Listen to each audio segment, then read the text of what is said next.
Videos ఇప్పటిదాకా ఎంసెట్‌లో మీరు చాలా వీడియోస్‌లో చీట్ కోడ్స్ గురించి అయితే తెలుసుకుంటారు. కానీ దాన్ని ఒక్కొక్కరు వాళ్ళ ఓన్ వేలో చెప్పడం జరిగింది. అయితే చాలామందికి ఇది అర్థమై ఉండొచ్చు, అర్థం కాకపోయి ఉండొచ్చు. దాన్ని ఇంకొంచెం సింప్లిఫై చేసి ఇంకా మీకు అర్థమయ్యే విధంగా ఇప్పుడు చెప్పడం జరుగుతది. వెరీ సింపుల్ అండి. Very easy. మనం ఆన్సర్ ప్యాటర్న్ బట్టి మనం ఈ చీట్ కోడ్ అప్లై చేయాలి. ఆన్సర్ ప్యాటర్న్ ఎలా ఉండాలి? దానికి ఏ చీట్ కోడ్ అప్లై చేయాలి అనేది చెప్తాను. ఆల్మోస్ట్ ఈ చీట్ కోడ్స్ అన్నీ కూడా మీకు తెలిసినటివే. కానీ ఎలాంటి వాటిని ఈజీగా ఐడెంటిఫై చేసి ఏది అప్లై చేయాలనేది మనకి ఇంపార్టెంట్ అనమాట.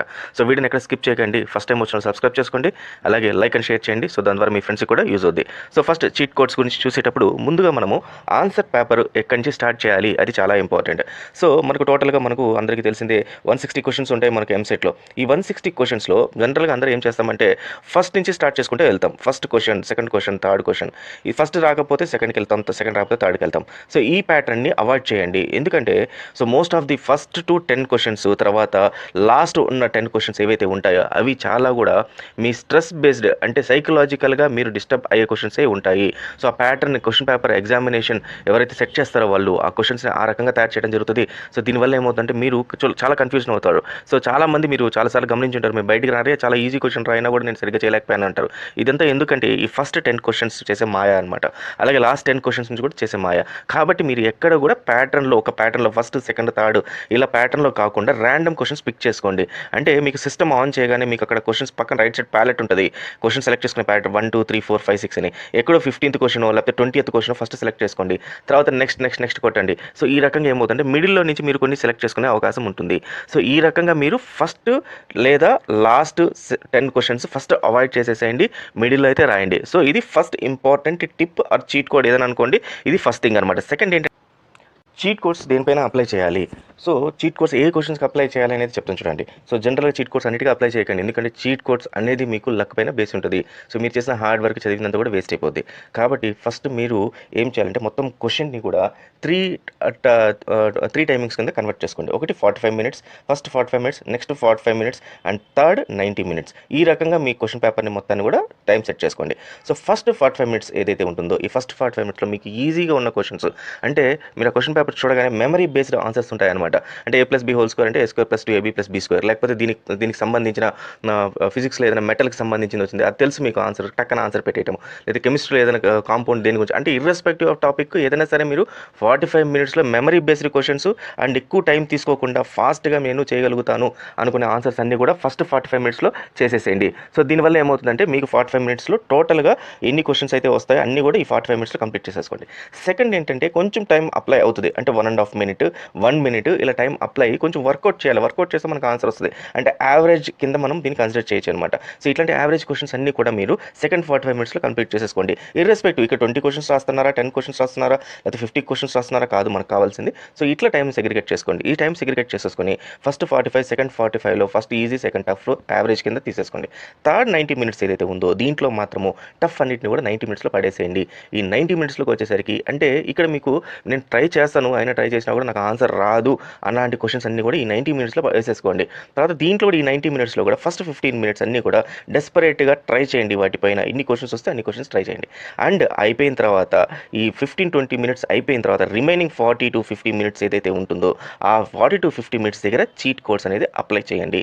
సో ఇలా అప్లై చేయడం వల్ల మీకు యూజ్ ఏంటంటే మీకు చదివిన కష్టపడి ఇప్పటిదాకా రాసినట్టు అన్నిటి కూడా ఆన్సర్లు మీరు కరెక్ట్గా రాయకుండా వెళ్ళిపోతారు. చీట్ కోడ్స్ అనేది మీకు లక్ పైన డిపెండెంటే కాబట్టి దీంట్లో మీరు ఏ చీట్ కోడ్ అప్లై చేసినా 50% అనేది ఆన్సర్స్ అయితే మీకు 50% మార్క్స్ అయితే రావడం జరుగుతుంది. కాబట్టి సో ఈ 50% ఛాన్సెస్ ఏవైతే ఉంటాయో అవి మనం లాస్ట్లో వేసేసుకుంటాము. చదివిన దానికి ఒక వర్త్ ఉంటుంది కాబట్టి ఫస్ట్ ఈ 45 మినిట్స్లో చేసేసుకుందాం. సో నౌ ఈ లాస్ట్ 90 మినిట్స్లో చీట్ కోడ్స్ ఎలా అప్లై చేయాలి, అక్కడ క్వశ్చన్ పేపర్ ప్యాటర్న్ ఎలా వస్తుందో చూద్దాం. ఇక్కడ సో ఫస్ట్ లాస్ట్ 90 మినిట్స్ ఏదైతే చెప్పానో నేను మీకు చీట్ కోడ్స్ అప్లై చేయమని, సో ఇక్కడ డిఫరెంట్ చీట్ కోడ్స్ అయితే అప్లై చేయాలి. దీంట్లో ఫస్ట్ నేను ఎలా చెప్తానంటే మీకు ఆన్సర్ ప్యాటర్న్ ఎలా ఉంటుంది అని చెప్తాను. సో ఫర్ ఎగ్జాంపుల్ ఒక క్వశ్చన్కి మనకు ఆన్సర్ ప్యాటర్న్ ఈ రకంగా ఉంటుంది. 300 + 300 2 - 300 3 100 4 0. చూడండి ఇక్కడ +300 - 300 సిమిలర్గా ఉన్నాయి. థర్డ్ వచ్చేసి 100 ఉంది అండ్ ఫోర్త్ వచ్చి కంప్లీట్గా 0 ఉంది. అంటే ఇక్కడ కొన్ని వాల్యూస్ ఉన్నాయి. ఇక్కడ ఫోర్త్ అనే ఆప్షన్లో అసలు వాల్యూస్ అనేది లేదు. అంటే ఈ మూడిటిలో ఒకటి కంప్లీట్గా మనకు అసలు సంబంధం లేకుండా ఉంది. దీన్ని ఏమంటామంటే ఆడ్ మ్యాన్ అవుట్ అంటామన్నమాట. అంటే ఆడ్ థింగ్ అవుట్ చేయాలి అంటే మనకి ఏదైతే సంబంధం లేదో దాన్ని తీసేస్తాము. సో ఇది తీసేసాం. ఫస్ట్ తీసేసిన తర్వాత మనకు 2 సిమిలర్గా ఉన్నాయి. ఏవైతే సిమిలర్గా ఉన్నాయో వాటిలోనే ఆన్సర్స్ ఉంటాయి. ఏవేవి ఉన్నాయి? +300 అండ్ -300. ఈ రెండిట్లో నుంచి మనకు మనకు కరెక్ట్ ఆన్సర్ ఏంటంటే ఎప్పుడు కూడా మనకు దీంట్లో లెస్సర్ వాల్యూ ఏదైతే ఉంటుందో, లెస్సర్ వాల్యూ అంటే తక్కువ వాల్యూ ఏదైతే ఉంటుందో అదే ఆన్సర్ అయి ఉంటుంది. ఇది 90% ప్రూవ్ అయ్యింది. చాలాసార్లు చీట్ కోడ్స్ మీరు ఏ ఛానల్కి వెళ్ళినా కూడా ఎవరు చెప్పినా కూడా దీంట్లో మీకు 90% అయితే ప్రూవ్ అయిందనమాట. సో లెస్సర్ వాల్యూ ఉండేవి మనకు cheat codes. So question pattern ఎప్పుడైతే మనకు 2 వాల్యూస్ సేమ్గా ఉండి సిమిలర్గా ఉండి థర్డ్ వాల్యూ డిఫరెంట్గా ఉండి ఒకటి కంప్లీట్గా దీనికి సంబంధం లేకుంటే అప్పుడు మనం ఫస్ట్ ఏం చేస్తాము, ఏదైతే సంబంధం లేదో దాన్ని తీసేస్తాము. సెకండ్ ఇంకోటి ఏం చేస్తామంటే ఈ రెండింటి వాల్యూస్లో ఏదైతే ప్లస్ అండ్ మైనస్ ఉన్నాయో దీని ప్లస్ ఆర్ మైనస్ లేదా 2 ప్లస్లు ఉన్నా కూడా దాంట్లో లెస్సర్ వాల్యూ ఏదైతే ఉంటుందో దాన్ని తీసుకుంటాము. So this is first tip. Answer ఈ రకంగా ఉంటే ప్యాటర్న్ ఉంటే దీన్ని ఈ రకంగా చేయొచ్చు. నెక్స్ట్ ప్యాటర్న్, ఆన్సర్ ప్యాటర్న్ ఏ రకంగా ఉంటుంది అనేది చూద్దాము. నెక్స్ట్ ప్యాటర్న్లో మనకు జనరల్గా ఏం చేస్తారంటే డి ఆప్షన్ కానీ ఫస్ట్ ఏ ఆప్షన్ కానీ మోస్ట్లీ డి ఆప్షన్లోనే ఇవి ఉంటాయి. ఏమని ఉంటుంటే ఆల్ ఆఫ్ ది అబోవ్ అనేది ఉంటుంది, లేదంటే మీకు ఇది అన్చేంజ్డ్ అని ఉంటుంది, అన్చేంజ్డ్ లేదా రిమైన్ సేమ్ అని ఉంటుంది ఫోర్త్ ఆప్షన్, లేదా మీకు సేమ్ ఫర్ ఆల్. సో ఈ రకంగా మనకు ఏదన్నా సరే ఇలాంటి ఆప్షన్ కనబడితే నెక్స్ట్ దీన్ని మీరు కంపల్సరీ యూజ్ చేసేసుకోండి, కళ్ళు మూసుకొని యూజ్ చేసేసుకోండి. మళ్ళీ చెప్తున్నాను, ఇవన్నీ చీట్ కోడ్స్ మీరు లాస్ట్లో మీకు ఇంకా రావు అన్న ఆన్సర్ల పైన మాత్రమే అప్లై చేయండి, అన్నిటికీ అప్లై చేయకండి. సో ఇది సెకండ్ టైప్ ఆఫ్ ప్యాటర్న్ అండి. ఇట్లాంటి ఆప్షన్ ఎక్కడ కనపడినా కూడా దీనిపైన అప్లై చేసేయండి. నెక్స్ట్ థర్డ్ ప్యాటర్న్ ఏంటంటే assertion and reasoning. So assertion and reasoning మీకు ఐడియా ఉంటుంది కదా. సో అసర్షన్ అండ్ రీజనింగ్లో మీకు జనరల్గా ఆప్షన్ ఏ ఏదైతే ఉంటుందో దీనికి ఆన్సర్ వచ్చి 70%, ఆప్షన్ డి ఏదైతే ఉంటుందో దీనికి వచ్చి 30% ఛాన్సెస్ ఉంటాయి. దెన్ బి అండ్ సి ఏవైతే ఉంటాయో దీనికైతే మాత్రం 90% వీటికైతే ఛాన్సెస్ అయితే లేవన్నమాట.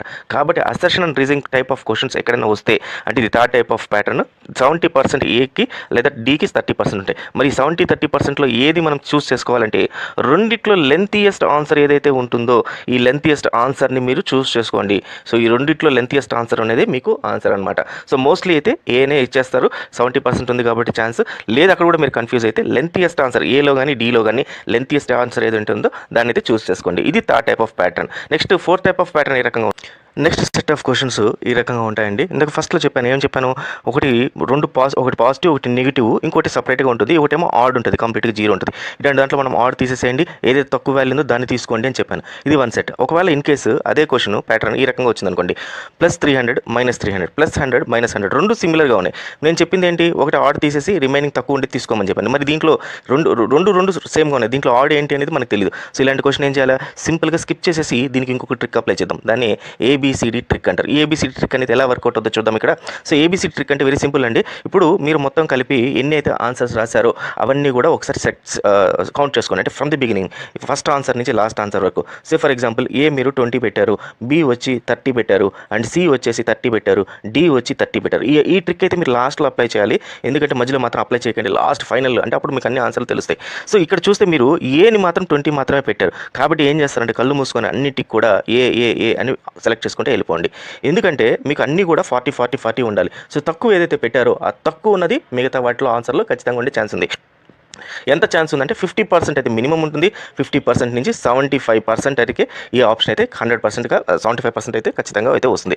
సో ఇది లాస్ట్ ఏబిసిడి ట్రిక్ అండి. సో ఫైనల్గా నేను చెప్పేది ఏంటంటే, సో మొత్తం కూడా మీ ఏదైనా కూడా ఈ ట్రిక్స్ అనేది కూడా లాస్ట్ 45 మినిట్స్లోనే అప్లై చేయండి.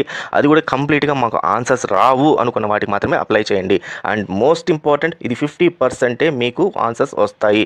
50% ఖచ్చితంగా దీంట్లో నుంచి మీకు మార్కులు అయితే 50% వస్తాయి. దీనిపైన అయితే మీరు ఎక్స్పెక్ట్ చేయడానికి లేదు, అది వస్తే మాత్రం ఖచ్చితంగా లక్. సో ఇప్పుడు చెప్పిన ట్రిక్స్ అన్ని కూడా ఎగ్జామినేషన్లో మనకి ఇచ్చిన ఆన్సర్ ప్యాటర్న్ బట్టి మనం అప్లై చేసుకుంటా పోవచ్చు. అండ్ మోస్ట్ ఇంపార్టెంట్, హార్డ్ వర్క్ని నమ్ముకోండి. ఎటువంటి పరిస్థితుల్లో చీట్ కోడ్స్ పైన పోయి ఫస్ట్ నుంచి కూడా చీట్ కోడ్స్ అయితే పెట్టకండి, ఫస్ట్లో మీకు వచ్చిన ఆన్సర్స్ అయితే పెట్టండి.